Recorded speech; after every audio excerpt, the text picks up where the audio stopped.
yo voy a hacer una exposición. Creo que el título que se le ha pedido a la charla pues es nuestro reto de pastoral familiar a la luz también del sínodo, ¿no? Somos conscientes de que el sínodo ha votado y ha aprobado unas resoluciones, que son 94 puntos, que han sido entregadas al Santo Padre. En sí mismas, esas resoluciones no tienen valor magisterial, sino que han sido entregadas al Santo Padre pues como un instrumento de reflexión para que él haga lo que considere pues más oportuno.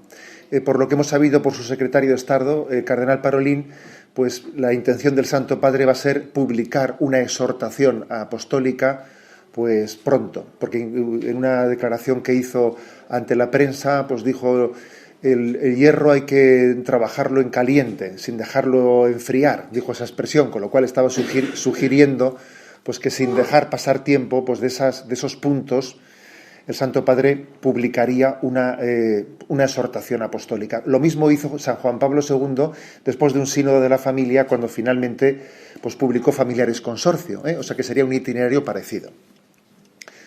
Con lo cual, pues igual el título de esta charla, ¿no? Pues nuestras orientaciones de pastoral, el reto de la pastoral familiar a la luz del sínodo, en realidad esta charla bien pronunciada estaría después de que el Santo Padre publique la exhortación. Explico, que es la que tendrá valor magisterial.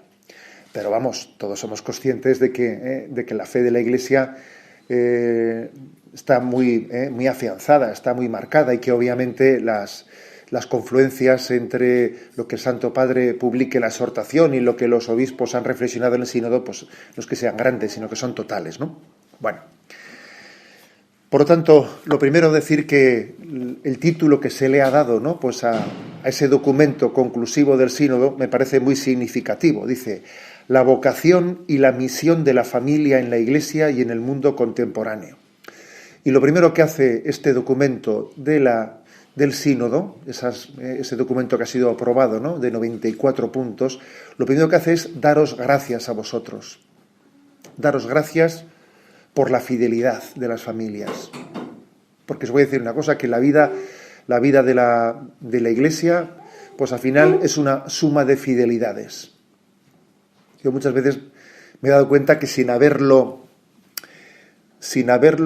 digamos, reflexionado ni decidido, pues muchas veces en visitas pastorales que haces, cuando vas a un lugar y, bueno, tienes que decir una palabra, ¿no?, para despedirte, pues me doy cuenta que últimamente me sale mucho decir esta expresión: gracias por vuestra fidelidad.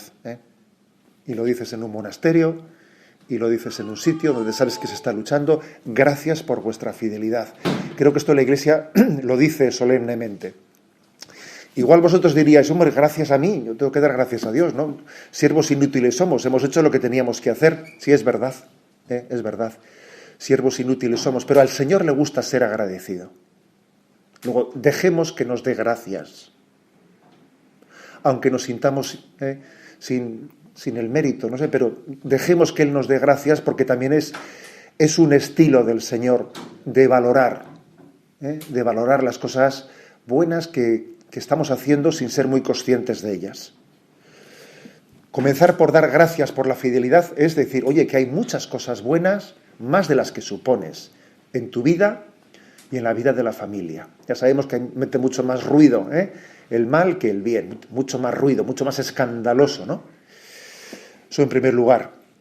La Iglesia da gracias porque existen familias que están testimoniando que el Evangelio de la familia no es una teoría, sino que es una realidad. Porque mira, eso está encarnado en esta familia y en la otra y en la otra. Mira cómo eso no es es un bello proyecto, sino que es realizable, es encarnable.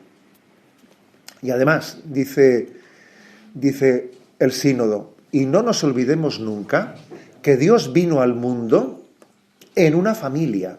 La familia ha sido el camino elegido por Dios para venir al mundo. Estamos hablando de una cosa muy seria, pero muy seria. La familia ha sido el camino elegido por Dios para venir al mundo.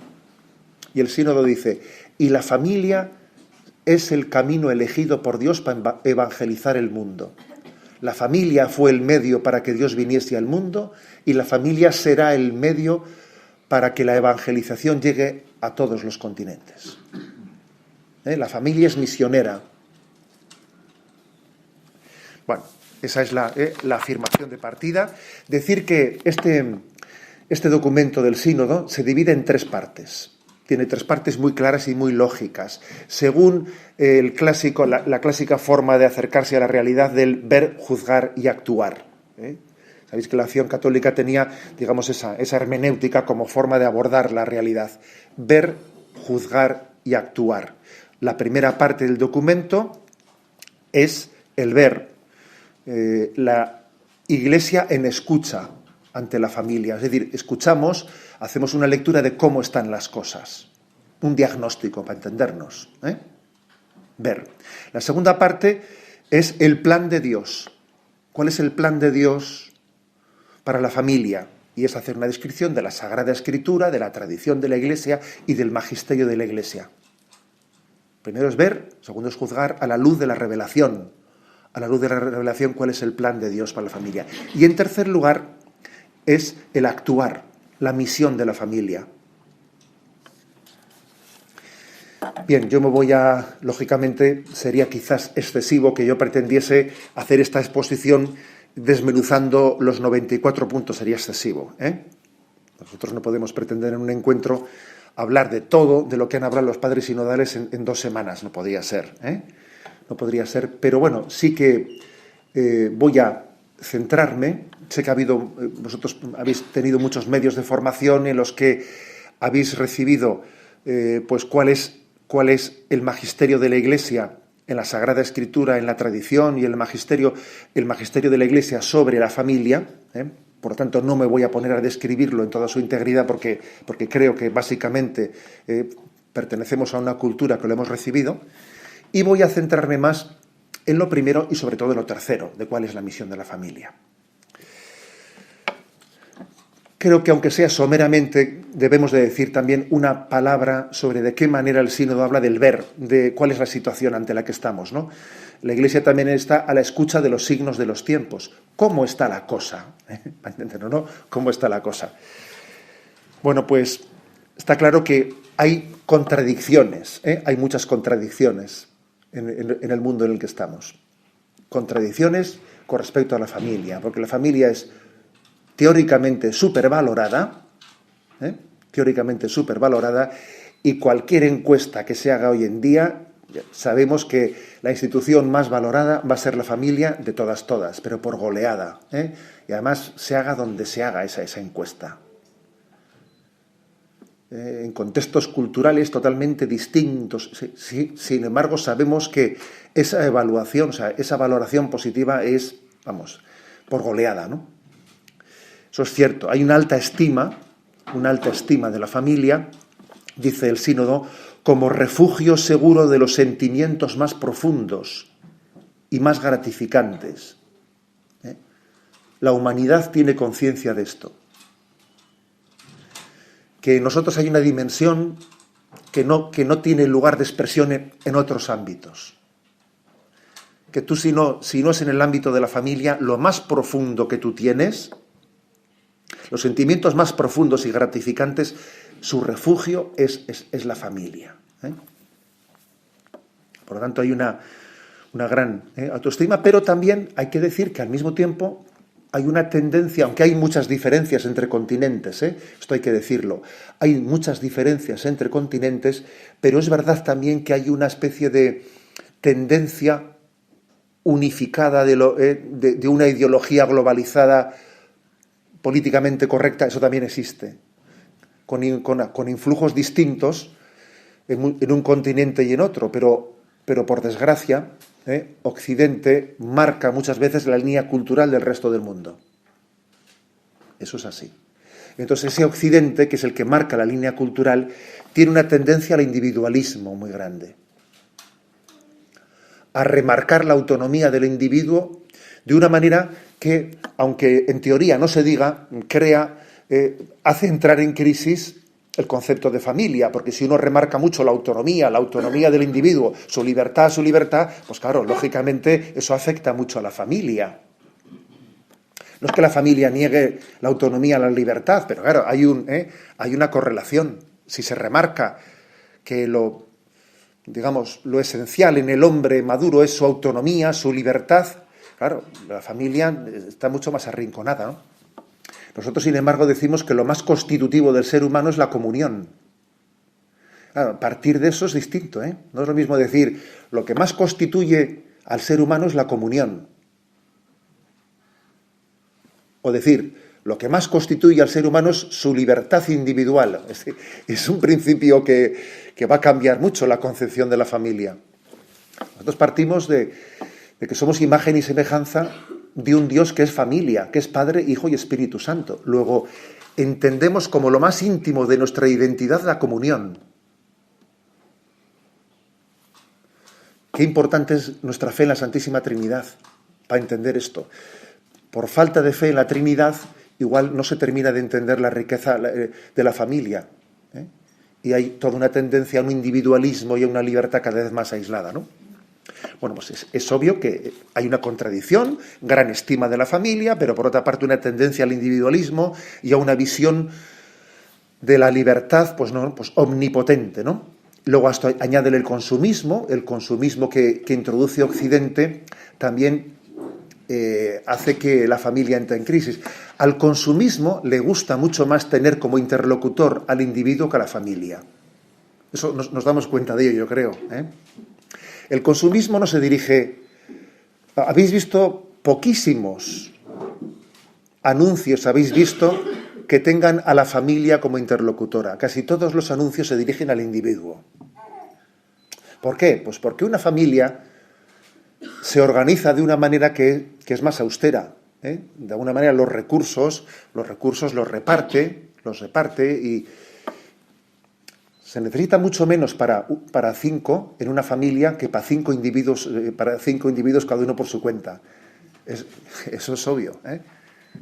Consumen mucho más 5 individuos, cada uno por su lado, que una familia de 5. Lo que dice el famoso refrán, ¿no? A ver, donde comen 6, comen 7 y no ha pasado nada. No hace falta ni echar más arroz al asunto. Eso es verdad. El consumismo no quiere a la familia como interlocutora. Quiere al individuo. Porque de tener 4 consumidores a tener 5, hay un aumento de un 25%. Y de tener 4 a 5 en la familia, habrá un aumento con mucho de un 5%, ¿sabes? No pasa nada, ¿eh? Esa diferencia es pasmosa. Al consumismo no le interesa la familia, porque la familia es austera. Y esto pesa mucho, ¿no? Hay influjos culturales que nos están metiendo por detrás elementos determinantes y no nos enteramos, ¿no? Es como si dicen, me han dado 2 tortas y no sé por dónde han venido, ¿sabes? Es como que uno tiene conciencia, sí, estas cosas ocurren, ¿no? Nos dan 3 tortas y no sabes ni por dónde te han entrado.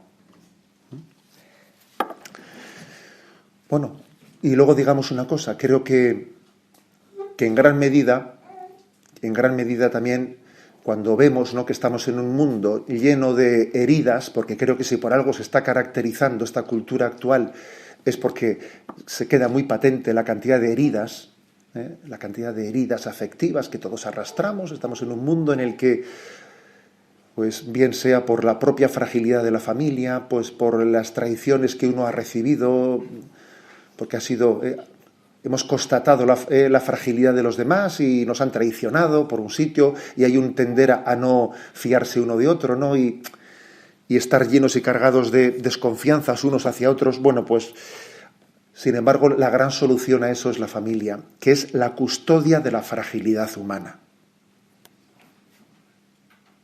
Ayer tuve ocasión de estar en un acto que era el 25 aniversario del nacimiento de Orcoa, que es una fundación perteneciente a Cáritas, una fundación que precisamente se dio a luz pues para intentar tutelar las soledades o las faltas de protección que existen de personas que no tienen la capacidad de valerse por sí solas, de gestionarse en la vida y no tienen una familia que les integre con ellos, ¿no? Al final, pues la necesidad de una institución como Urcoa, por las carencias familiares, porque vamos a ser claros, ¿no? También es una institución que viene en socorro de la carencia de la familia, de ser capaz de tutelar todas esas necesidades. Lo que deja patente es que la fragilidad humana necesita ser acompañada. Y da más fuerza saberse acompañado que creerse fuerte. Da mucha más fuerza, ¿eh? Da más fuerza saberse acompañado que creerse fuerte. En el fondo somos hijos de la comunión y hemos nacido pues para eso, para vivir en la comunión. Esa es, por lo tanto, digamos, nuestra visión de la realidad. Añádese a eso, también el sínodo hace una descripción de cómo está el tema de las políticas familiares. Hay una gran diversidad, ¿eh? Hay una tendencia, pues en algunos lugares, a tener un estado protector. En Europa hay que decir que tenemos un estado social pues muy protector, pero a costa de no respetar el principio de subsidiariedad, de alguna manera de anular a las familias, ¿eh? Este modelo social de Occidente, en el fondo es un modelo que es mucho Estado y poca sociedad, poca familia. Al final el Estado pretende ser, ¿no?, omnipotente, el que lo hace todo, en detrimento de la autonomía de las familias, ¿no? Bueno, esa también es una descripción que se hace, la importancia de promover las políticas familiares, no solo de ayudar a las familias, sino de permitirles a ellas que sean protagonistas de su futuro y protagonistas de su modelo de familia y de educación. No, como te doy dinero, me siento con derecho a definir todo lo que tiene que ser tu vida. Deja a la gente que decida por sí misma, que sabe decidir bastante mejor que las administraciones. Bastante mejor. Deja a la gente que sea ella misma. Entonces, eso también está incluido dentro del sínodo, dentro de las reflexiones de los padres sinodales, que es muy interesante. Y bueno, pues estoy resumiendo mucho, pues porque claro, hay tantas cosas, pero como está muy cerca Laudato Si, la encíclica sobre esa ecología integral, no me resisto a leer un parrafito en el que se habla también de la relación, igual que he hablado antes yo de la relación entre familia y consumismo, también hay una relación muy estrecha entre familia y ecología. Entonces se cita un texto de Laudato Si en el que el Papa decía lo siguiente: los primeros hábitos que cultivan el amor y el cuidado de la vida, tales como el uso adecuado de las cosas, el orden, la limpieza, el respeto por lo que te rodea, el ecosistema, la protección de todas las criaturas, tiene lugar en la familia. La familia es el lugar de la formación integral, que se desarrollan los diferentes aspectos íntimamente relacionados entre sí, de la madurez personal. Es decir, que lo que el Papa dice es, mira, si hablamos tanto de la ecología que es un valor en alza, mira, la ecología, el primer sitio en el que se aprende es en la familia, ordenando tu cuarto, por ejemplo, y recogiendo la cocina, etcétera. Es que es así, o sea, que alguien no tenga eso claro, y luego se apunte a Greenpeace, a ver dónde vas tú, Si tienes hecho una leonera, tu habitación, y luego juegas a ser ecologista, salvador de los pingüinos, vas mal, O sea, la ecología comienza por ser familiar. Lo de los pingüinos no lo dice el documento, lo digo yo, ¿verdad? Pero vamos, ¿me entendéis? ¿Me entendéis? O sea, creo que es muy sabia la reflexión que recoge, ¿no?, el sínodo de Laudato Si. Es que la familia es la que enseña no solo a ser austeros, a defenderse frente al consumismo, sino también la familia es la que nos enseña a pensar no solo en ti mismo. Oye, tú, que aquí hay más. O sea, tú tienes que dejar esto como para que el otro lo utilice bien. Que no estoy yo solo en la vida, Eso es ecologismo, es pensar en los demás, ¿no? Bien, interesante, muy interesante, por lo tanto, la primera parte, que luego se subdivide en capítulos, que es sobre el ver, sobre cómo está la situación, ¿no? Y pinta pues un panorama de luces y sombras, en el que vemos cosas positivas, pero obviamente también existen peligros que se ciernen en torno a la familia. Hay un juicio, una valoración muy positiva, pero al mismo tiempo un debilitamiento de la vida familiar, ¿no? Se concluye, en esa primera parte, se concluye en la importancia de la vida emocional. Es la conclusión de la primera parte. Importancia de la vida emocional. Si uno quiere dar amor, tiene que beber de la fuente del amor. Y esa fuente del amor para nosotros es Jesucristo. Y el desafío actual de la Iglesia en la pastoral matrimonial es ayudar en el desarrollo de la dimensión emocional. Lo que antes he dicho de las heridas afectivas. Hay muchas heridas afectivas hoy en día en nuestra sociedad y esas heridas afectivas necesitan ser acompañadas. Las heridas del narcisismo, de esa incapacidad de amar, de salir de ti mismo, de superar tu egocentrismo. Eso es una gran herida de nuestra cultura. Lo que he hablado antes de las heridas de las desconfianzas de unos en otros. Y también explícitamente habla este documento del Sínodo frente a otro tipo de heridas que han surgido. Por ejemplo, dice explícitamente las heridas provocadas por la popularización de la pornografía en Internet, que lo dice explícitamente, que eso ha hecho mucho daño.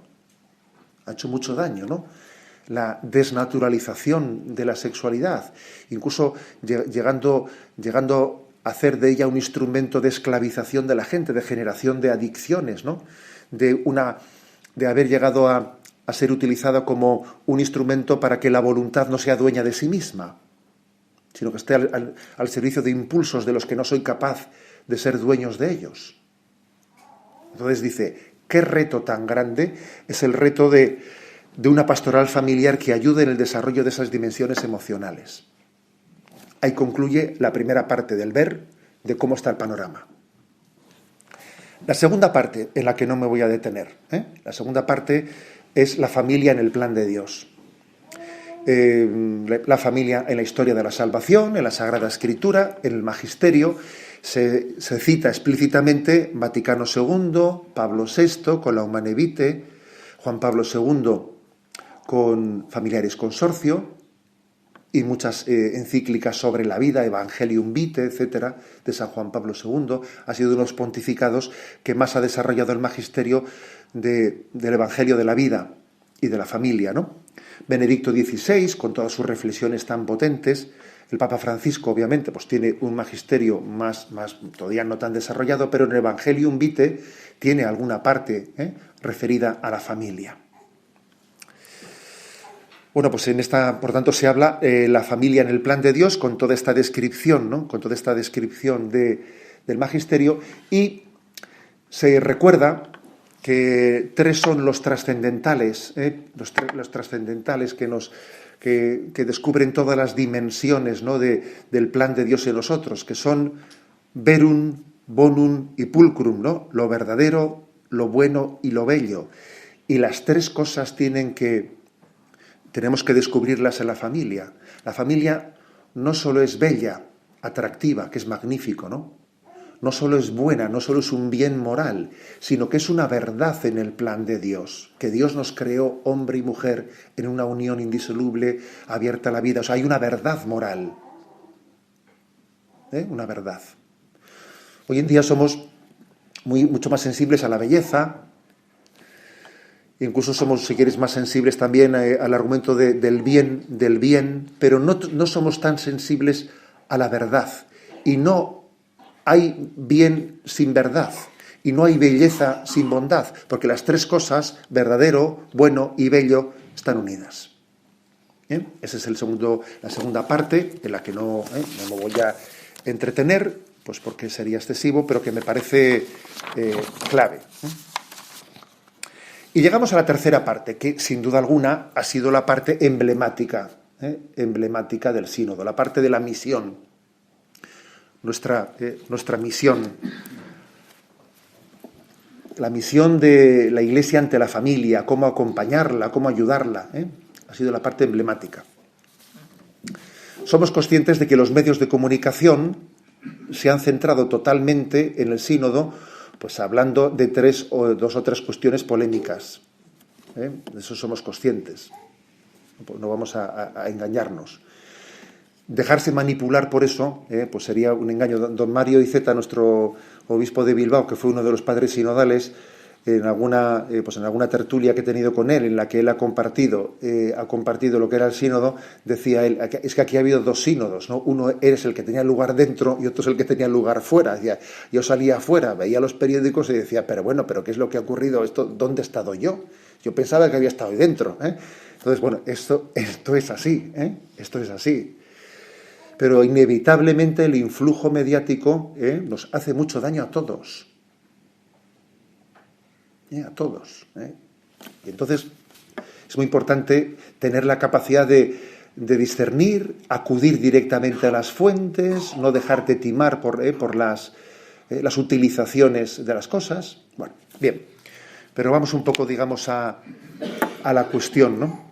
El tema de la misión de la familia, una primera cuestión importante que dice el sínodo es que queremos acertar a la manera que tenemos el mejor producto. O sea, tenemos el mejor producto. La propuesta cristiana es maravillosa, ¿no? Presentar el mensaje del amor matrimonial, vamos, con ese modelo de familia, con un amor en comunión, con un amor que es capaz de amar desde la cruz, con un amor abierto a la transición de la vida, capaz de perdonarse, es que es un mensaje maravilloso. Pero, curiosamente, vamos un poco de antipáticos. O sea, hay que decir que tenemos un problema de lenguaje y de comunicación. Entonces dice el sínodo que tenemos un reto con el lenguaje. Tenemos un reto con el lenguaje, ¿no? Y la transmisión de la fe hace hoy más necesaria que nunca, ¿no? Pues un lenguaje que nos ayude a entender que esto es un tesoro, comunicar la belleza del amor y una comprensión del significado de los términos como donación, como amor conyugal, fidelidad, fecundidad. Por ejemplo, en nuestra cultura, pues la palabra castidad, ¿sabes?, ha pasado a ser absolutamente ridícula. Es una cosa ridiculizada, ¿no? Entonces tenemos un problema de lenguaje. Y este es un reto pastoral de la Iglesia, en el que tenemos que transmitir los valores eternos, como por ejemplo es el valor de la castidad, que es la integración de la afectividad y de la sexualidad, la integración dentro de la vocación al amor. Fíjate si es importante la castidad, la integración de la afectividad y de la sexualidad en la vocación al amor que cada uno ha recibido. Fíjate si eso es importante. Bueno, pues eso, que es integración, que es una unidad interior, uno no estar fragmentado. Por una parte va el afecto, por otra parte va el amor, por otra parte va el sexo. O sea, esa fragmentación entre afecto, amor y sexualidad, eso es un drama. O sea, resulta que tú tienes, ¿no?, la mejor de las propuestas, que es imposible que eso no le guste a alguien, vamos, ¿no? Y sin embargo tenemos un problema de lenguaje, de hacer entender eso, ¿no? Y bueno, sois conscientes también de que por ejemplo, pues se está poniendo en marcha, que también en estas diócesis hemos sido testigos de algunos cursillos de educación en la afectividad y en la sexualidad, dirigidos a profesores, dirigidos a... Pues porque tenemos que aprender también a ver cómo nos expresamos en medio de un lenguaje que no entiende conceptos. Bueno, el documento sinodal dice que con respecto a cómo ayudar, ¿no?, a la familia, a cómo incidir en la misión que tiene la Iglesia a la familia, vuelve a hacer suyo, vuelve a recoger la distinción que hizo Familiares Consorcio, ahí en donde San Juan Pablo II decía que hay tres etapas claves en la acción pastoral hacia la familia, o en la preparación de la familia, del matrimonio. Tres etapas. Una preparación remota, una preparación próxima y una preparación inmediata. ¿Cuál es la preparación remota? La preparación remota para el matrimonio, desde luego, no es la de hacer el expediente matrimonial, como os podéis imaginar, ¿no? La preparación remota para el matrimonio es que alguien ha tenido una familia en la que le han educado, ha tenido una familia en la que él es, por ejemplo, cuando un joven se le pasa por la cabeza, pues yo igual el Señor quiere que yo sea sacerdote. ¿Cuál es la preparación remota que él tiene, pues, para haber podido sentir esa llamada? Los curas que ha conocido. A ver, él desde los sacerdotes con los que él ha convivido, es posible que tenga una referencia desde la cual puede recibir esa llamada. Eso, lo mismo pasa en la vocación al matrimonio y a la familia. La preparación remota tiene en la familia en la que uno ha vivido, esa es su preparación remota. La educación en la familia con una integración entre la tríada, familia, escuela y parroquia. Hay una tríada, que es familia, escuela, parroquia, que es clave en la preparación remota. Suplir eso va a ser muy difícil. Dentro de esa etapa de la preparación remota, por ejemplo, aquí se incluiría pues la educación afectivo-sexual. Eso está en la preparación remota, en la adolescencia. Y eso tiene que ser llevado a cabo pues, en el contexto familiar, en el contexto escolar, en el contexto parroquial, en una coordinación bien llevada, ¿no? O sea, si uno está esperando a que la educación afectivo-sexual se haga cuando alguien tiene 20 años, vas mal, ¿eh? Vas mal. O sea, con 20 años las cartas ya están marcadas, ¿eh? Las cartas, estás ya con una baraja totalmente marcada. La educación afectivo-sexual tiene que, en distintos niveles, ¿no? Se puede ir, pero el primer nivel es el de la adolescencia, ¿no? Incluso infancia, y adolescencia.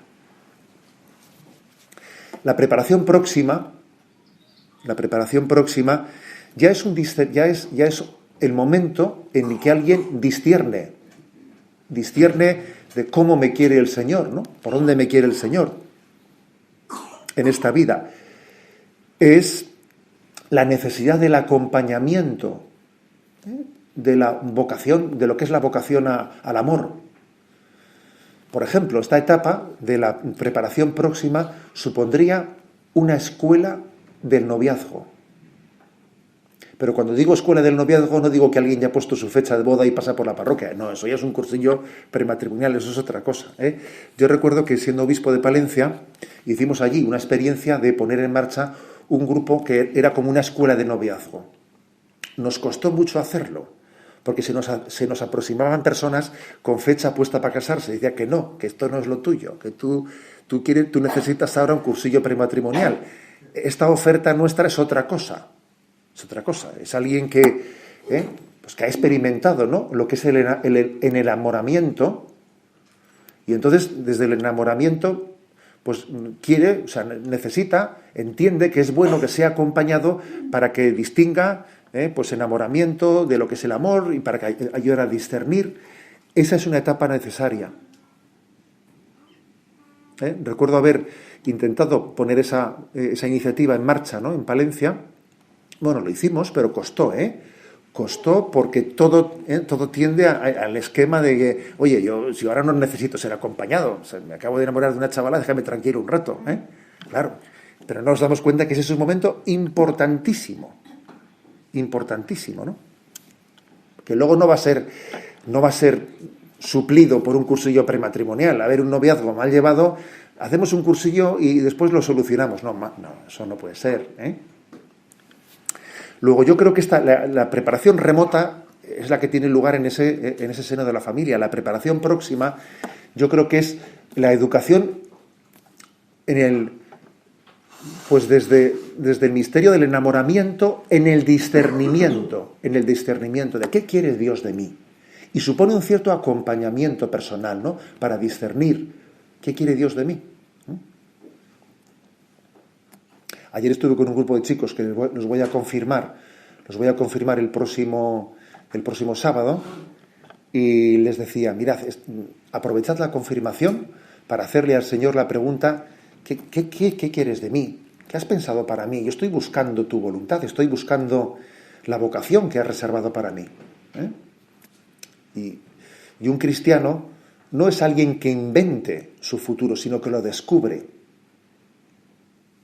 Lo descubre. Esa es y les dije a los chavales, ¿alguien sabría distinguirme qué diferencia hay entre descubrir o inventar? Y uno, que era muy espabilado, respondió enseguida, hombre, se descubre América y se inventa un satélite, ¿eh? Digo, pues está muy perfectamente dicho, chaval, este tío como Dios manda. Decía, a ver, tú América no la inventas, la descubres, ya estaba ahí, ¿eh? Sin embargo, un dron lo has inventado, que no existía y ha nacido de ti, ¿eh? Pero América no se inventa, se descubre. Tu vocación no la inventas, la descubres. Y esto es muy importante, esto forma parte de la segunda parte de la preparación próxima, ¿eh? Y luego viene la preparación inmediata, ¿eh? La preparación inmediata, que ciertamente, ¿no? Pues nosotros solemos traducirla en la preparación de unos cursillos prematrimoniales, pero que una cosa que se ha dicho hasta la saciedad en el sínodo es que lo que hacemos es muy insuficiente, es muy poquita cosa, ¿eh? Muy poquita cosa, y además, pues como cada vez la vida es más desordenada, cada vez ponte bien que estate quieto, si antes dábamos 7, después ya damos 5 charlas, que luego ya damos 3, ¿sabes? O sea que esto funciona así, vamos bajando el listón, y generalmente somos así, ¿eh? Eso ha sido muy citado, este tema, en el sínodo, diciendo no puede ser que para ser sacerdote pues uno tenga 5 o 6 años de preparación en el seminario súper intensos y súper no sé qué, y luego encima se descubre que sales muy verde, ¿eh? Y para casarse, ¿sabes? Aquí 5 charlitas que al final se quedan en 3 porque ponte bien que llego tarde, que me ha cogido un atasco, ¿no? O sea, eso no puede ser, ¿eh? O sea, es una tal desproporción que dice, no, eso... Bueno, algún padre sinodal dijo, milagro es que no haya más divorcios, ¿eh? Como diciendo, pero es que claro, ¿eh? Bueno. Luego, esa es una llamada muy importante, ¿no? Hacer una preparación inmediata también más intensa. A veces uno dice también en el último momento, lo que igual lo prudente sería hacer una propuesta de conversión. Mira, ¿de qué manera suplir a última hora todas las carencias que has tenido de la preparación remota y la próxima? Igual lo mejor que se puede hacer es una propuesta de conversión. Mira, que haga unos cursillos de cristiandad, que tenga una experiencia de ponerse delante del Señor a ver si Dios le da el toque de la gracia. Igual, fíjate lo que te digo, a última hora, intentando suplir todas las carencias, eso es más sensato que no darle 2 charlas, ¿sabes? Y además, si hace eso, las 2 charlas ya las recibirá también, ¿eh? Porque casi a última hora, igual lo más sensato es una propuesta de conversión, a ver si cae, a última hora es lo que se puede hacer, ¿eh? La importancia también, dice algunos puntos del sínodo, de vivir la liturgia, o sea, intentar vivir con esmero, con ilusión, la preparación de la liturgia matrimonial, ¿eh? Haciendo de ella un familiarizarse con la palabra de Dios, con la mistagogía, preparando muy bien preparada una confesión, intentando hacer una confesión, pues eso, ¿no?, más extensa que las nuestras. Iba a decir que las habituales, para muchísima gente no es que sea una confesión más extensa que la habitual, sino que es su oportunidad de confesarse, porque llevaba sin confesarse. O sea, qué importante es que, por ejemplo, esto lo preparemos muy bien preparado. Hay muchísima gente que accede a casarse sin haberse confesado. Entonces tú fíjate, si ni siquiera se ha hecho eso, si una que dice, es que como también como también hemos hecho la boda o el matrimonio sin Eucaristía, entonces no hacía falta confesarse. ¿Cómo que no? Hay que recibir no solo la Eucaristía en gracia de Dios, también el sacramento del matrimonio hay que recibirlo en gracia de Dios. O sea, la gracia de Dios no solo es para la Eucaristía, también es para el sacramento del matrimonio. O qué importante, por ejemplo, una preparación potente, bien hecha, ¿no? Una confesión que sea entrañable, una confesión en la que alguien le dé el don de ver tu vida a los ojos de Dios. Una confesión de 5 minutillos, o sea, alguien que se sienta profundamente acompañado en ese momento del sacramento de la confesión, ¿no? Y fijaros, y dentro de la preparación inmediata entra sin duda alguna el acompañamiento de los primeros años del matrimonio. Por ejemplo, en el sacerdocio se nos remarca muchísimo que un obispo debe de acompañar especialmente a sus sacerdotes que están más recién ordenados. Y suele haber una preparación, suele haber un plan específico para los sacerdotes que han sido ordenados los últimos 5 años, que además después suele ser 10, que luego suele ser 15, que son 25. Al final, ¿sabes? En este momento un obispo tiende a tener una relación personal con los sacerdotes más jóvenes. y el concepto de joven va siendo cada vez más... Es así, o sea, obviamente el obispo tiene que hacer ese plus de acompañamiento a los sacerdotes más jóvenes. Luego, la preparación inmediata tiene que incluir también una propuesta de cómo vivir los primeros años de matrimonio. A través de movimientos familiares, a través de una programación de encuentros, eso tiene que estar. Luego, fijaros, repito, dice el sínodo, la preparación al matrimonio es igual que dijo San Juan Pablo II en Familiares Consorcio, que esto no va a cambiar. Tiene que dividirse en 3 partes, la remota, la próxima y la inmediata. La remota más ligada a tu historia familiar, la próxima más ligada a ese abrirte al enamoramiento, y la tercera, la inmediata, más de preparación para un matrimonio y los primeros pasos en la vida familiar. O sea que, como veis, es un tema clave donde los haya. También creo que otro reto de la Iglesia ante esto es, lo dice el sínodo, que nosotros también preparemos a los candidatos al sacerdocio en una clave también de pastoral matrimonial. Porque es muy importante que los pastores sean educados con la capacidad de acompañar a los matrimonios. Primero, porque también se manifiesta cada vez más que las heridas afectivas también están presentes en los candidatos al sacerdocio. Y si un candidato al sacerdocio no ha abordado sus heridas afectivas, difícilmente va a poder después acompañar las heridas afectivas de la gente.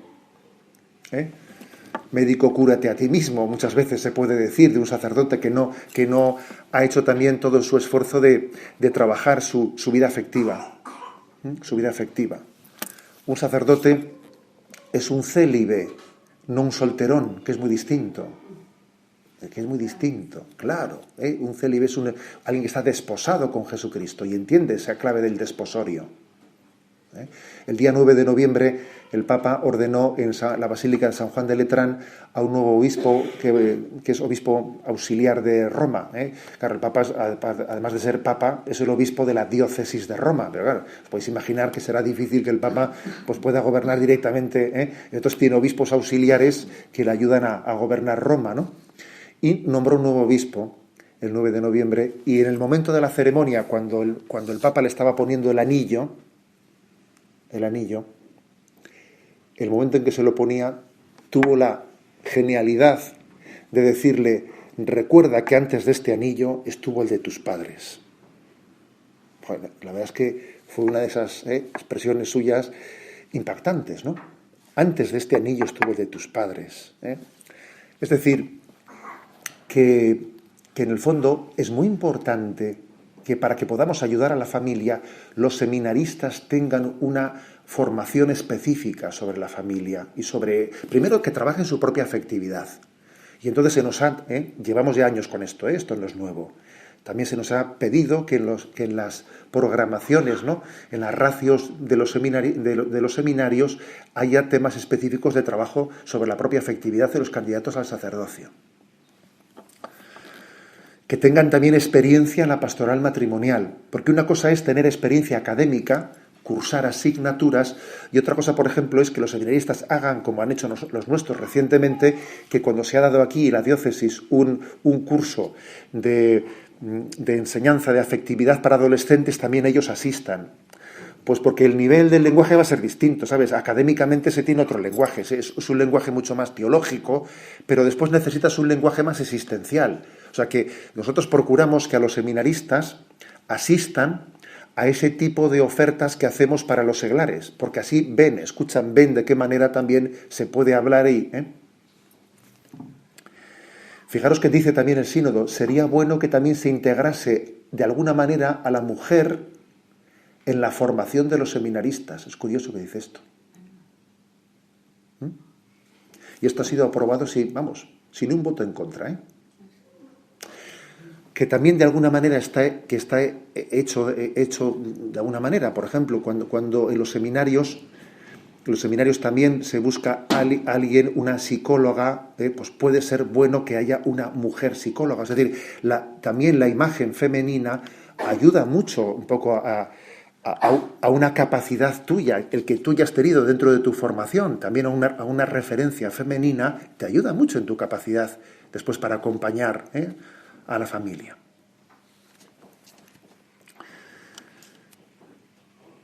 Y también creo que es muy importante en la vida de los sacerdotes, que eso me lo habéis escuchado en alguna ocasión, el integrar dentro de tus amistades sacerdotales y amistades de matrimonios.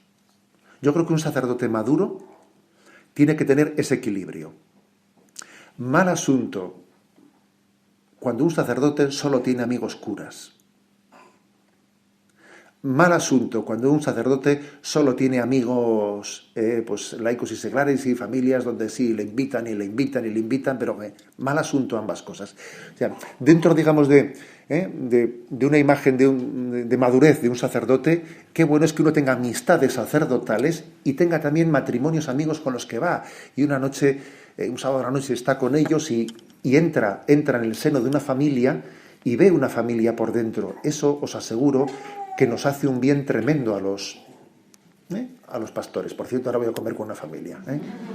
Bueno, eso hace un bien muy grande a un pastor, hace un bien muy grande. Porque yo recuerdo que siendo un sacerdote recién ordenado, y cuando me invitaban a algunas familias, y claro, tú veías una familia con un montón de niños, que aquello era la guerra, ¿no? La guerra, y cómo se organizaban para la comida y tal. Cuando tú ves una entrega de vida como esa, en la que esa gente no tiene un metro, ni un centímetro cuadrado para sí mismo,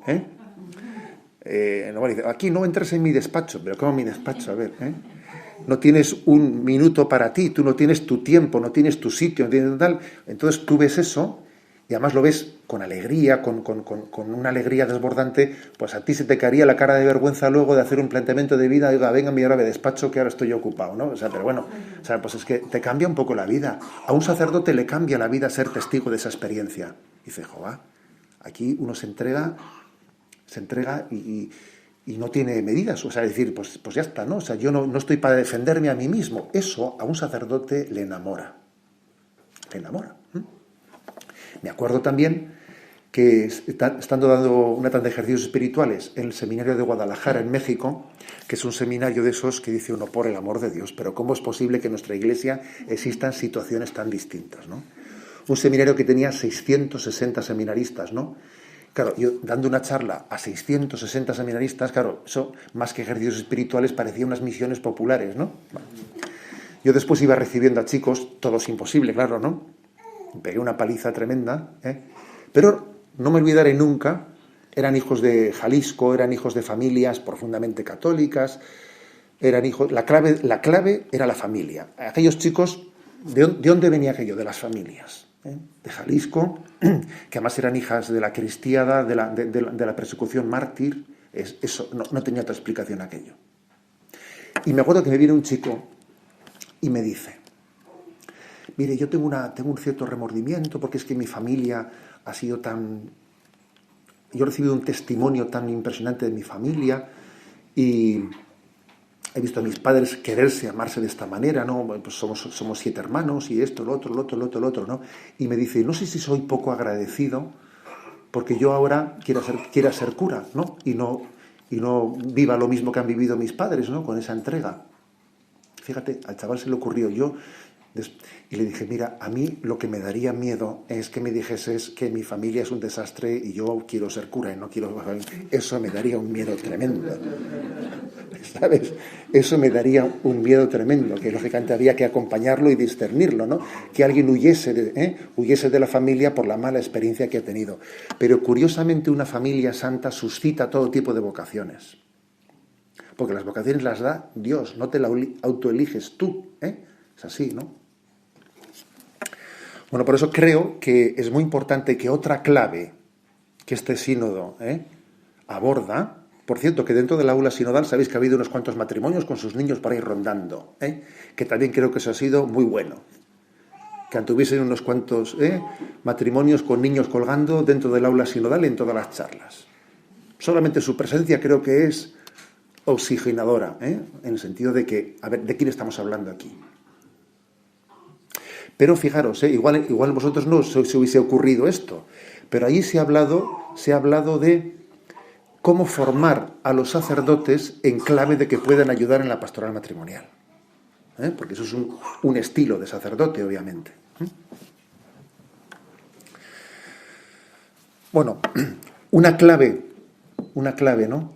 Otra clave más de la pastoral matrimonial, de la familiar, es decir, bueno, a ver, estamos llenos de tesoros. O sea, el magisterio de la Iglesia tiene tesoros impresionantes. Por ejemplo, la encíclica Evangelium Vitae, sobre la vida, ¿no? O sea, todo el magisterio de San Juan Pablo II, sus catequesis sobre el amor matrimonial. O sea, es decir, tenemos tesoros que son una pasada. Entonces, el sínodo ha dicho, tenemos un reto de cómo divulgamos todo eso. La gente piensa que conoce el magisterio de la Iglesia. Sí, la Iglesia te cuenta el aborto y tal, el divorcio. Sí, a ver, pero tienen un conocimiento del magisterio que es, simplificado totalmente, simplificado. O sea, no es verdad que se conozca. Aquí se suele decir, ¿no? ¿Cuál es el problema principal? ¿El rechazo de la propuesta de la Iglesia o el desconocimiento de la propuesta de la Iglesia? Pues hombre, responder esa pregunta tendría muchos matices, pero en gran medida es un desconocimiento. Se hace una caricatura, la Iglesia sí está en contra del aborto y el divorcio y no sé qué. Y entonces, ya, pero tú no entiendes el concepto, no lo entiendes. Entre otras cosas porque la Iglesia ha sido manipulada fácilmente en la estrategia de que únicamente seamos requeridos ante los medios de comunicación para los temas morales polémicos. Hoy en día le llevan a un obispo a la entrevista de TV, y tienes que estar lidiando con un periodista que lo que quiere es sacarte el tema de los homosexuales y lo otro, y ahí andas tú, pues como puedes, devolviendo pelotas como Nadal desde la parte de atrás de la pista, que es así. ¿Te crees tú que el periodista te va a preguntar ¿y cuáles cree usted que son hoy en día las carencias interiores? Pues qué tontería, ¿sabes? O sea, la gente va. Entonces también, claro, como hay una gran parte de la población que ha recibido esa imagen moralista, etcétera, en el fondo tiene un rechazo porque no ha conocido profundamente. Aquí hay que repetir aquello que le dice, ¿no?, Jesús a la samaritana: si conocieras el don de Dios. Esa expresión de Jesús, ¿no?, es totalmente actual. Si conocieras el don de Dios, te enamorarías de él. Te enamorarías. El problema está que tienes una imagen caricaturizada. Luego aquí hay un gran reto de cómo hacer llegar a un conocimiento profundo del magisterio de la Iglesia.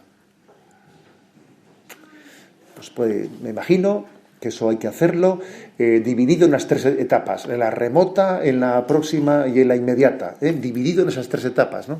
Posiblemente puede ser muy importante pues el que alguien esté integrado también, ¿no?, pues en algún movimiento en el que haya también una parte formativa. O sea, la formación es necesaria. La formación es necesaria.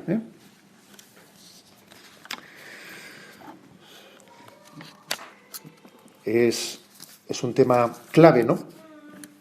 Bueno, pues, por ejemplo, hay el tema de la paternidad responsable. El sínodo aborda el tema de la paternidad responsable, en cómo educar en la Humanae Vitae, cómo entender, cómo explicar hoy en día ante el mundo de qué dijo, por qué Pablo VI, ¿no?, se pronunció de una manera muy clara en contra de esa visión de la anticoncepción, etcétera, etcétera, en la que se desliga la sexualidad de la paternidad, etcétera. Bueno, es que eso falta por explicar.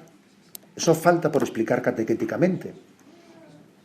Hay, por lo tanto, un recuerdo de Humanae Vitae, y os voy a leer, ¿no?, por ejemplo, cuando dice la importancia de enseñar los métodos naturales de la regulación de la natalidad. Fijaros lo que dice el sínodo. Por el bien de la dignidad humana, la Iglesia rechaza con todas sus fuerzas las acciones de los estados que promueven la anticoncepción, la esterilización e incluso el aborto. Intentaremos ayudar en la educación, en el uso de los métodos naturales, basados en el conocimiento de los ciclos naturales de la fertilidad. Pondremos de relieve que estos métodos respetan la naturaleza de los esposos, fomentando el afecto entre ellos y favoreciendo la educación de una libertad auténtica. destacando que los niños son un regalo maravilloso de Dios, una alegría para los padres. Es decir, bueno, ¿cómo vamos a dar a conocer esto, no? Si conocieras el don de Dios. Bien, sigo adelante porque es que, claro, no puede ser que intentemos aquí decirlo todo. Vamos a los temas que han sido claves también y temas estrella mediáticamente, porque el hecho de que hayan sido manipulados, y como si únicamente se hubiese hablado de eso, no quiere decir que yo ahora me escaquee de hablar de eso, O sea, no, vamos a ser capaces de abordar todo el tema. La cuestión ha sido la siguiente, los temas que mediáticamente han sido más manipulados y que al final, ¿cuál era? La comunión de los divorciados, si lo recordáis. ¿Se ha abordado en el sínodo el tema de la comunión de los divorciados? O sea, ¿se ha abordado? Sí. ¿Se ha votado al final? No, no se ha votado. Es verdad que ese ha sido un tema que se ha hablado en el aula sinodal, pero no es un tema que se haya sometido a votación. Se retiró y no ha llegado a votarse. No ha llegado a votarse porque obviamente los padres sinodales eran contrarios, mayoritariamente, y no se ha sometido a votación. Eso quede claro. Y por cierto, esta semana sabéis que hemos tenido la plenaria de la Conferencia Episcopal y el discurso inaugural de la Conferencia Episcopal fue a cargo del presidente de la conferencia, don Ricardo Blázquez, que además de ser presidente de la Conferencia Episcopal ha sido uno de los padres sinodales y ha dedicado una parte importante de su discurso a explicar lo que ha sido el sínodo y se ha metido en estos temas a fondo. Y con mucha valentía en un párrafo explícitamente ha dicho el lunes, dijo, ¿no?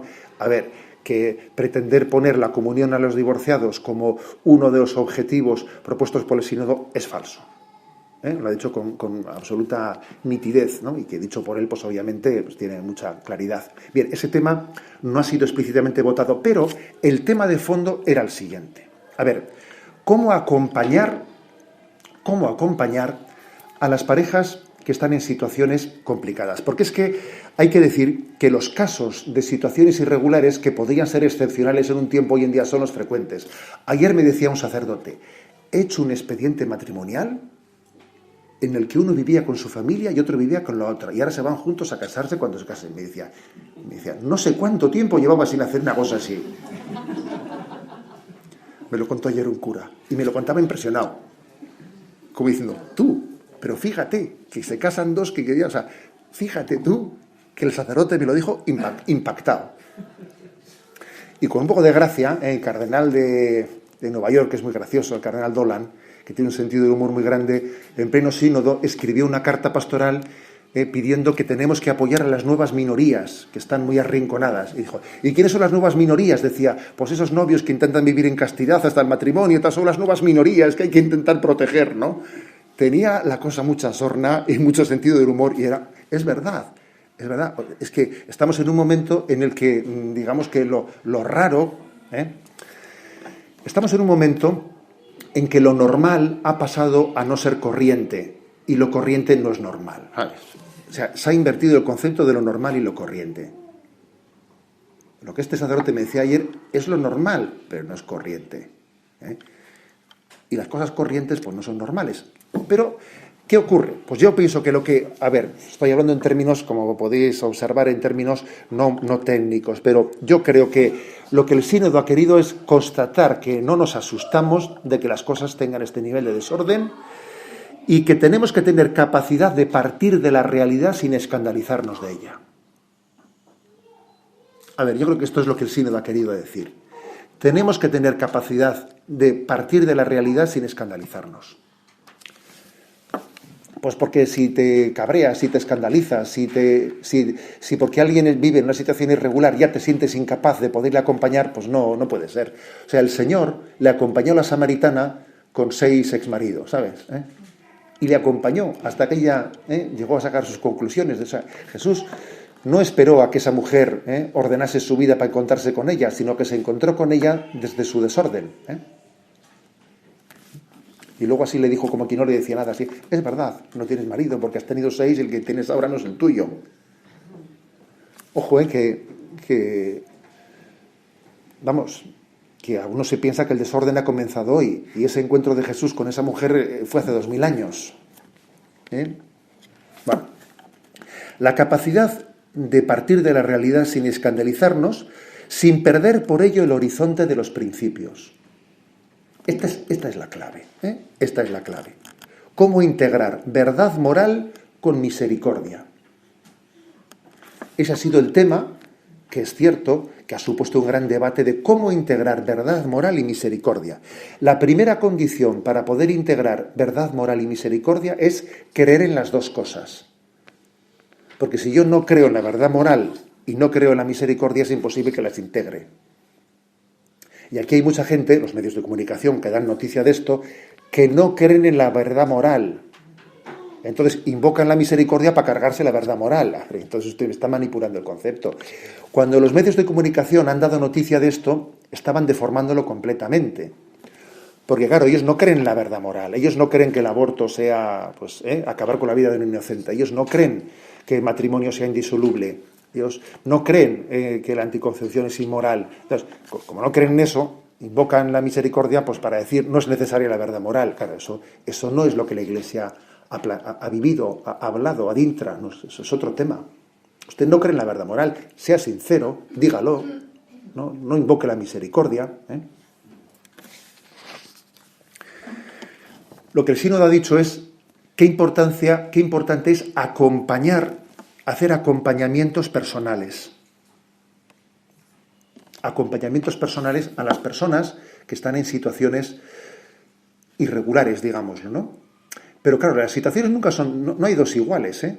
No hay dos iguales y es muy importante tener capacidad de acompañar personalmente a cada uno en su situación. Eso supone, por una parte, una educación muy importante a los sacerdotes en el ministerio del acompañamiento y también que los centros de orientación familiar tengan también una educación en poder acompañar a las personas que acuden a ellos. Ese acompañamiento supone un discernimiento en el itinerario que el Señor me propone para llegar hasta aquí. Por ejemplo, así se entiende la reforma que ha hecho el Santo Padre de los procesos de nulidad matrimonial, que va a entrar en vigor el 8 de diciembre, o sea, inmediatamente, y que ha sido ya una medida tomada por el Santo Padre sin esperar a la segunda fase del sínodo, ya únicamente con lo que se habló en el primero. ¿Cómo? A ver, ¿de dónde ha nacido eso el Santo Padre? Pues yo lo entiendo de la siguiente manera. Tal y como están en este momento los procesos de nulidad matrimonial, la gente que se acerca a ellos, se acerca pues para arreglar una situación. Yo me casé, me divorcié, me casé con otra y va pasando la vida y yo soy católico, a ver si puedo arreglar mi vida antes de marchar de este mundo, hago un proceso, finalmente tal, pues me puedo casar antes de... A ver, es como un acercarte, tal y como hoy han derivado las cosas, es un acercarte para arreglar la vida. Pero es que yo creo que el Santo Padre entiende que así no deberían de ser las cosas, deberían de ser de otra manera. Si yo, por ejemplo, veo que mi matrimonio es imposible y ha habido una separación en el matrimonio, yo ahora me hago la pregunta, y aunque yo esté separado, esa persona es mi esposa, es mi esposo, y por lo tanto lo es para siempre. Y si lo es para siempre, mi vida de separado pues tiene que ser una vida que no esté abierta a nuevas relaciones, ¿no? Sino que yo, aunque esté separado, le tengo al por esposo, por esposa. ¿O ha habido una situación en la que ese matrimonio pudo ser nulo? Si yo tengo que hacer ese discernimiento, lo tengo que hacer con un poco de celeridad, pues para que me den un discernimiento que me ayude a mí también a ver cómo tengo que vivir mi vida afectiva. Porque no es lo mismo que un separado tenga un tipo de vida abierta a nuevas relaciones que era necesario esta reforma en los procesos de nulidad matrimonial para poder acompañar a las personas en su vida real. De una manera, digamos, más ágil, ¿no? Al hilo del acompañamiento personal. Si es tu marido o si es tu mujer, a ver, tú eres una persona separada, pero no eres soltera, estás casada. Luego, la vida te la tienes que plantear de esa manera. El tema de los acompañamientos personales, pues, es clave, ¿no? Y la cuestión que ha podido ser, ¿no? Pues motivo de polémica, motivo de polémica es la de decir, vamos a ver, en ese encuentro entre la verdad moral y la misericordia, ¿dónde ponemos un poco el acento, el equilibrio? Entonces, los 3 puntos más delicados, los que han sido aprobados, digamos, por los 2/3, pero que ha habido un debate fuerte en torno a ellos, etcétera, por el equilibrio, son estos 3 que voy a leer ahora. El 84, 85 y 86. Son los siguientes. Estamos hablando, como digo, son los temas sobre cómo conjugar la verdad moral y la misericordia en los acompañamientos de las personas. Dice el 84. Los bautizados que están divorciados y vueltos a casar civilmente deben estar más integrados en las comunidades cristianas en los diversos modos posibles, evitando toda ocasión de escándalo. Eso ya lo decía Familiares Consorcio, el número 84.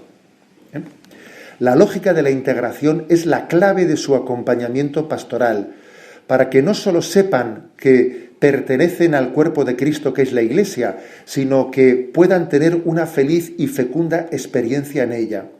Son bautizados, son hermanos y hermanas, el Espíritu Santo derrama en ellos dones y carismas.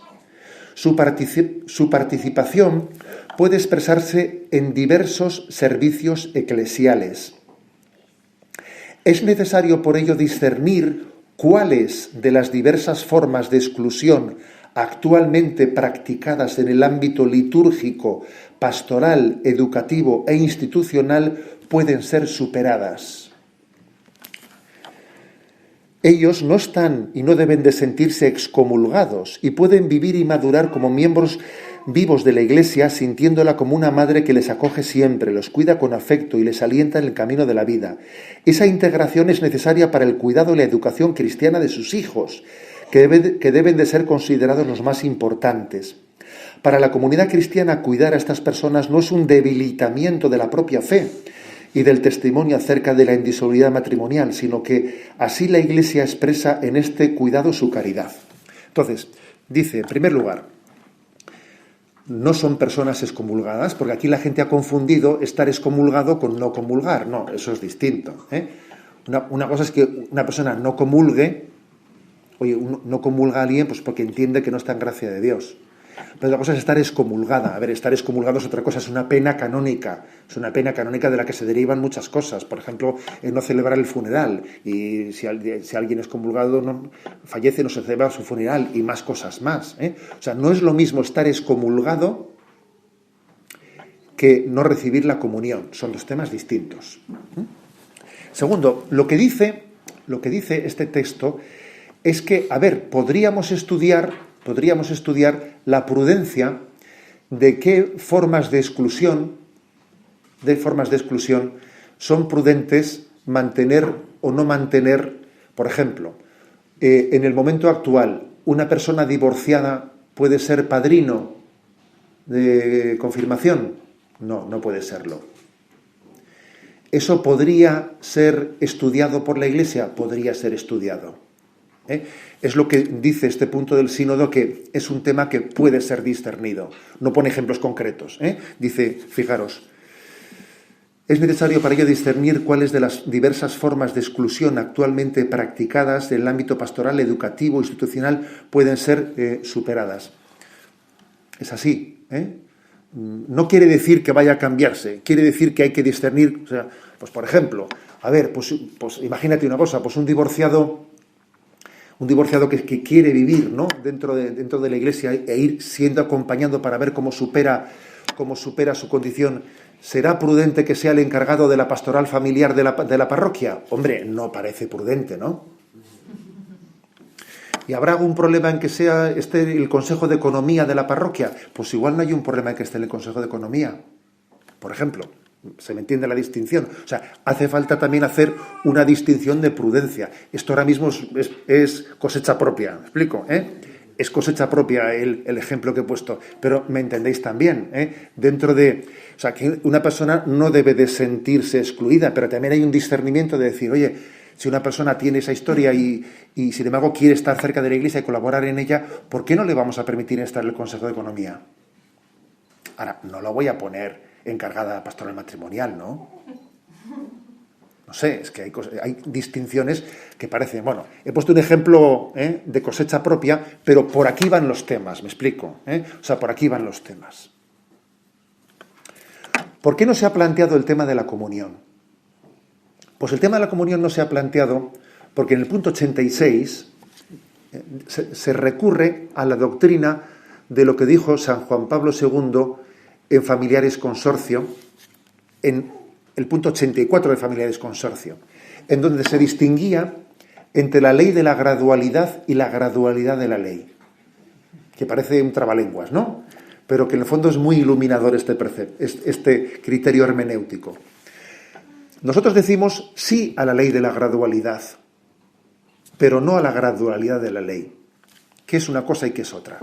Sí a la ley de la gradualidad quiere decir, yo a una persona, oye, que venga como venga, me explico, o sea, yo no voy a decirle tú no estás en una situación, como me vino una ocasión a mí un testigo de Jehová, que yo era párroco de Zumárraga, y me dice, en su iglesia entra gente homosexual e impura.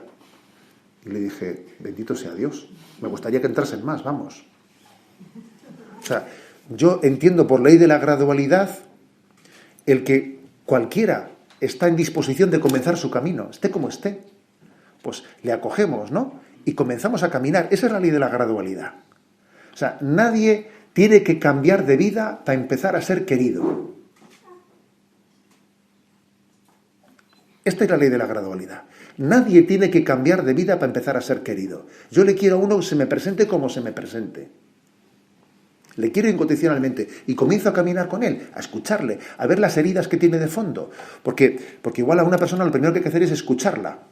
Te voy a presentar cuál es el magisterio de la Iglesia y te voy a decir en qué cosas eres inmoral. Primero escúchale porque tendrán unos líos de fondo, aquí te espero. Igual resulta que han abusado de él cuando estaba en la familia, ha recibido abusos, ha recibido no sé qué, tiene unas heridas por dentro y aquí te espero, que lo primero es que las conozcas antes de que le propongas la verdad moral, ¿no? O sea requiere una capacidad de acompañarlo. Esa es la ley de la gradualidad. Tú imagínate a alguien que ha recibido abusos en la infancia, que tú sin conocer eso y sin escucharle, le empiezas a soltar todo el magisterio. Hombre, joder, ¿sabes? Es que no puede ser. Le metes la chuleta cuando todavía no ha bebido agua. Sin embargo, la gradualidad de la ley que no es aceptable es como decir, a ver, bueno, pues mira, pues este es un caso particular y en el fondo, pues para este hay una excepción. Pues el divorcio no es malo, o es admisible. O pues, el aborto en este caso es admisible. O la homosexualidad, los actos homosexuales son admisibles en este caso. No, eso no está en tu mano. Es decir, no existe una gradualidad de la ley. Lo que existe es una ley de la gradualidad, que es distinto. Esa distinción que hizo San Juan Pablo II ha sido recogida en el sínodo, en el punto 86, y obviamente es dirimente en entender cómo se conjuga el respeto a la verdad moral con la misericordia en la capacidad del acompañamiento. Bueno, pues como veis, todavía el punto 85 matiza más, ¿no? Llegando un poco al concepto. Dice, San Juan Pablo II ha ofrecido un criterio integral que permanece como la base para la valoración de estas situaciones. Los pastores, por amor a la verdad, están obligados a discernir bien las situaciones. En efecto, hay diferencia entre los que sinceramente se han esforzado por salvar el primer matrimonio y han sido abandonados de todo injustamente, y los que por culpa grave han destruido un matrimonio canónicamente válido. Finalmente están los que han contraído una segunda unión en vista de la educación de los niños y a veces están subjetivamente seguros en conciencia de que el precedente matrimonio irreparablemente destruido no había sido nunca válido. Es entonces tarea de los presbíteros acompañar a las personas interesadas en el camino del discernimiento según la enseñanza de la Iglesia y las orientaciones del obispo. En este proceso será útil hacer un examen de conciencia a través de momentos de reflexión y de arrepentimiento. Los divorciados vueltos a casar deberían preguntarse cómo se han comportado con sus hijos cuando la unión conyugal entró en crisis, si hubo intentos de reconciliación, cómo está la situación del compañero abandonado, qué consecuencia tiene la nueva relación sobre el resto de la familia y la comunidad de fieles, qué ejemplo ofrece a los jóvenes que se deben preparar para el matrimonio.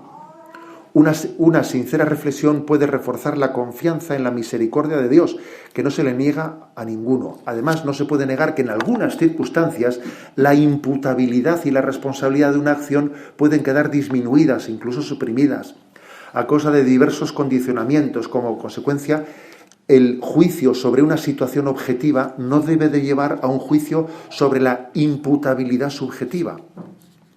En determinadas circunstancias, las personas encuentran grandes dificultades para actuar de un modo distinto. Por ello, mientras se sostiene una norma general, es necesario reconocer que la responsabilidad respecto a determinadas acciones o decisiones no es la misma en todos los casos. El discernimiento pastoral, teniendo en cuenta la conciencia rectamente formada por las personas, debe hacerse cargo de estas situaciones. También las consecuencias de los actos realizados no son necesariamente las mismas en todos los casos. Algunos ejemplos de cosecha propia, ¿me permitís? Porque yo sé que tenemos un lenguaje así. Ejemplos de cosecha propia. Una cosa es conocer que una persona obviamente pues está en una situación moralmente objetiva, inmoral. Y otra cosa es hacer un juicio sobre qué grado de culpabilidad tiene él en esto. Son dos cosas distintas. A ver, ¿qué grado de culpabilidad tiene en esto con la familia que ha tenido, con el lío en el que ha nacido? Madre mía. O sea, a veces uno ve ciertas personas que han crecido en familias desestructuradas y dice uno, por Dios, bastante milagro es, ¿no? Bastante milagro es. O sea, el juicio objetivo, que hay que hacerlo, no debe de conllevar un juicio negativo sobre una persona. Incluso a veces en el acompañamiento personal hay que decirle, mira, tú posiblemente subjetivamente hablando no tengas. Yo me he encontrado con personas que tienen puestas un DIU, un tal, un cual, y no tenía ni idea, vamos, de que eso fuese ni moral ni inmoral. Porque su malformación de conciencia pues es pues igual no culpable. Como te descuides, igual tiene la culpabilidad alguno de nosotros, que le ha formado mala conciencia, ¿sabes? O sea, distingamos entre lo objetivo y lo subjetivo. Y luego también dice que hay que distinguir en ese juicio de prudencia, al decir, a ver, podría ser un escándalo que, por ejemplo, en la parroquia se le permitiese ser padrino, cosecha propia también, ¿Me explico? Porque el Santo Padre tendrá que hacer su instrucción. Pero sería un escándalo que a esta persona divorciada que está casada de nuevo, pues se le permitiese ser padrino del bautismo. Pues igual cabe la posibilidad de que el Santo Padre diga, a ver, disciérnase si fue víctima de la ruptura de su matrimonio o fue el que lo provocó, porque no es lo mismo ser yo, el que rompí el matrimonio, el que me busqué no sé qué, que fuese mi marido el que... O sea, puede haber, lo que dice aquí, eso también lo decía Juan Pablo II en Familiares Consorcio, una, diversa culpabilidad, diverso grado de culpabilidad, que no es que a nadie se le declare inocente, porque también si el otro se casó, aunque fuese víctima del adulterio de su marido, luego él también se casó, luego no es que digamos que lo que él hizo estuvo bien hecho, pero es cierto que la ruptura de su matrimonio pudo ser más víctima que verdugo, y otro pudo ser más verdugo que víctima. Luego también declara de cara a qué es un escándalo, que no es un escándalo, puede haber en eso un discernimiento. En resumen, estos 3 puntos, 84, 85, 86, fueron los más, si queréis, polémicos, que fueron aprobados por 2/3 y puestos en manos del Santo Padre para que él discierna. Pero como veis, lo que no se pone en juego en absoluto es el tema ni de la comunión de los divorciados, ni por supuesto, lo que dice el sínodo sobre el tema de la homosexualidad o sobre la ideología de género. Por cierto, tiene unos párrafos sobre la ideología de género. El sínodo, tremendos, tremendos. Que yo cuando los he leído he dicho, madre mía, alguno por decir algo de la ideología de género ya nos cayó algún chaparrón, Y ahora fíjate el sínodo aquí, lo que suelta aquí, que dice no lo que yo dije, sino 15 veces más, vamos, ¿no? Dice el sínodo, es curioso, ¿no? O sea que la doctrina del sínodo es doctrinalmente incuestionable, ¿sabes? O sea, incuestionable. Y que quizás para entender ese debate que ha habido en el sínodo hay que entender el que creyendo la verdad moral, no creyendo en ella, que es lo que ocurre, creyendo en la verdad moral y creyendo pues en la necesidad de acompañar a las personas que nos vienen, porque el que no es tuerto es manco y el que no es cojo, porque aquí todo el mundo parte de unas heridas como punto de partida, ver de qué manera el Señor nos inspira y nos ilumina en ese acompañamiento. Bueno, perdonad que me he extendido un poco, ¿no? Madre mía. Bueno, yo creo que este es un poco el espíritu del rezad, porque yo creo que también tiene que ser objeto de oración el que el Santo Padre también sea acompañado en la redacción de esa exhortación apostólica. Rezad por ello, para que exista también una iluminación y él sea pues también acompañado por quien tenga que serlo en esa redacción.